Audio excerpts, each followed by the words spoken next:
Good morning. Uh, this morning I'll be reading from a work by translator Thomas Cleary, The Tao of Organization. This is an examination of I Ching through a lens of Confucianism. He is a very prolific translator. I've studied his Taoist I Ching and Buddhist I Ching intensively. Now I've moved on to the third in his course of study, the Tao of Organization, a Confucian examination of I Ching. Confucius is, of course, attributed to being one of the great contributors to I Ching, certainly one of the greatest commentaries of I Ching. If you're not working in reference to the Confucian commentary, your study will likely be regarded as insufficient. So here we are. As per Professor Cleary's recommendation, I've done these books in order, and as per his recommendation in this book, to read from beginning to end without any sort of expectation. So I'm currently on hexagram number 11, Tranquility, and I so thoroughly enjoy reading to people. So I hope you will enjoy this. Hexagram number 11, Tranquility. When your conduct is serene, then you are at peace. Therefore, treading, the prior hexagram, which refers to conduct, is followed by tranquility. When your acts are in their place, then you are comfortable, serene, and being serene, or tranquil. This is why tranquility follows treading. Briefly, tranquility is noted as 3 lines of yang underneath 3 lines of yin. So very balanced. Yin and yang relating appropriately and equally. In the formation of the hexagram, continues Professor Cleary, receptive yin is above and creative yang is below. When yin and yang energies of heaven and earth commingle harmoniously, there we are, then myriad beings are born and develop.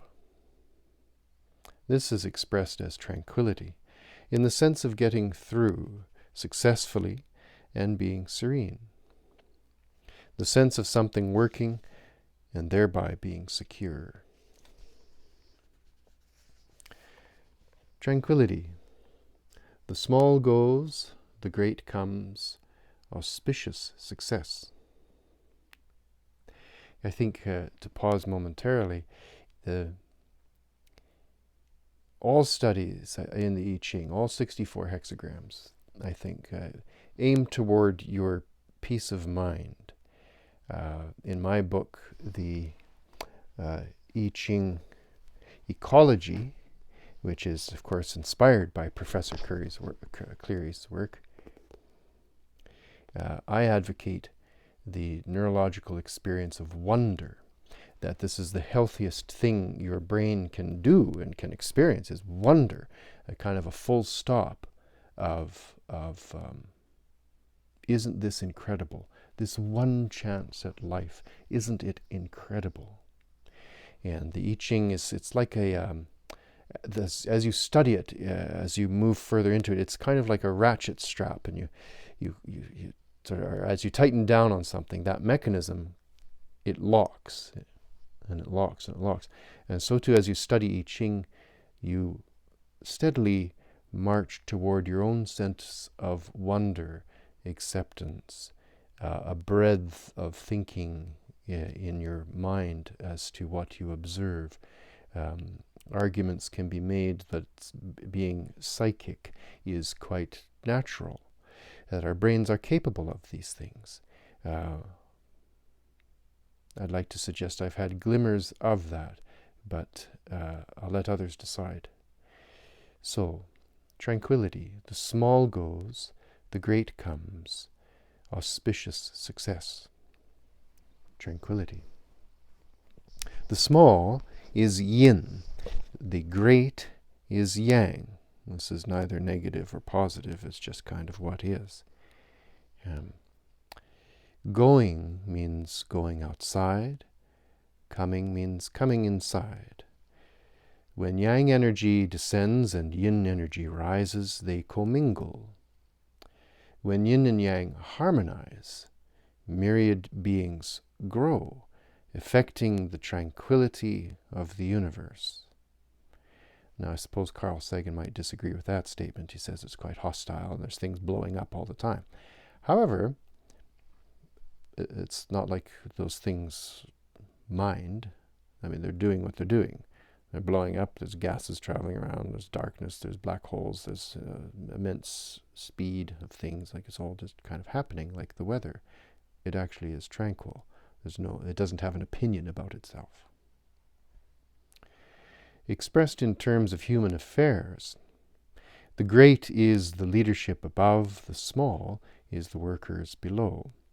When the leadership tries to determine who is honest in order to delegate tasks, and the workers do their tasks as best they can, and the wills of those above and those below communicate, the result is tranquility for the central hub of an organization. The central purpose, you might add. Again, I advocate for the purpose of wonder. Wonder is like a release. It's a release of ambition. You don't have to do anything other than be open to life. Such has been my privilege as a Canadian citizen. It still is a busy life. It still has all the trappings of desire and greed and fear. I recognize my privileges. I'm deeply grateful for them, and I hope by this channel I'm using them effectively.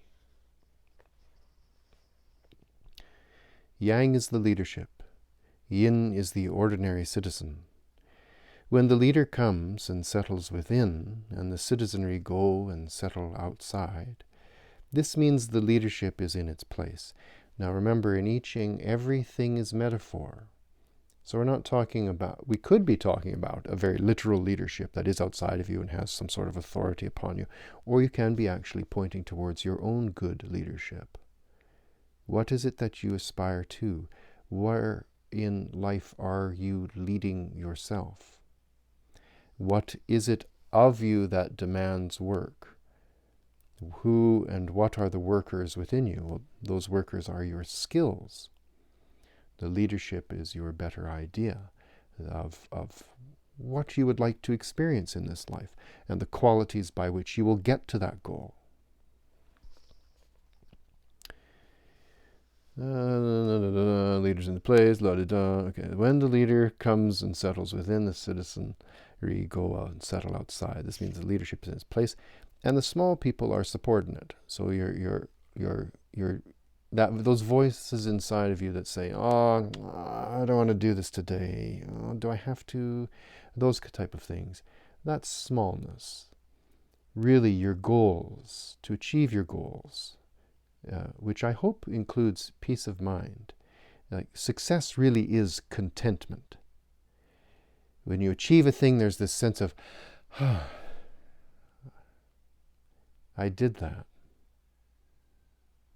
I arrived. I got here. I got to my goal. Success, metaphysically speaking, is contentment. It is that full body feeling of release, of, oh, hooray, I did it. I did it. Right? So the small voices that interrupt that, they need to find their place. It's okay to be disciplined. It's okay to have a hierarchy of ideas and to submit yourself to the better ones. So the leadership finds its place, the small people find their subordinate. This is tranquility for a nation. Now that one's tricky, especially today in the year 2022. At any rate, I still believe Confucius has something to offer.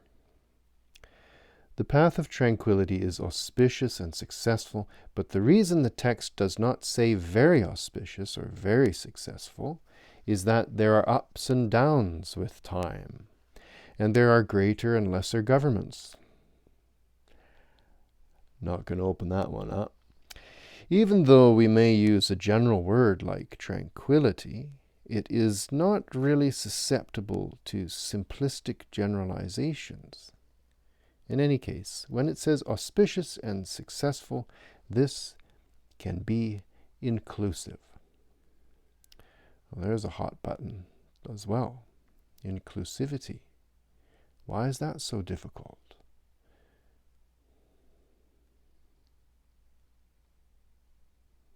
I believe it's difficult for lack of peace of mind. To take the time to commit to your peace of mind daily, meditate daily, is very important. As you unravel the desires of your brain, desire is a very potent force, it's very natural, but it can also lead us down pathways that that create difficulty. When you sit with yourself, meditate daily, you give a chance for those desires to unwind, to find their place, and that energy can then be directed in a beneficial way, hopefully in a more mature fashion, with acceptance as its fuel, as opposed to desire kind of fueling itself and burning itself up.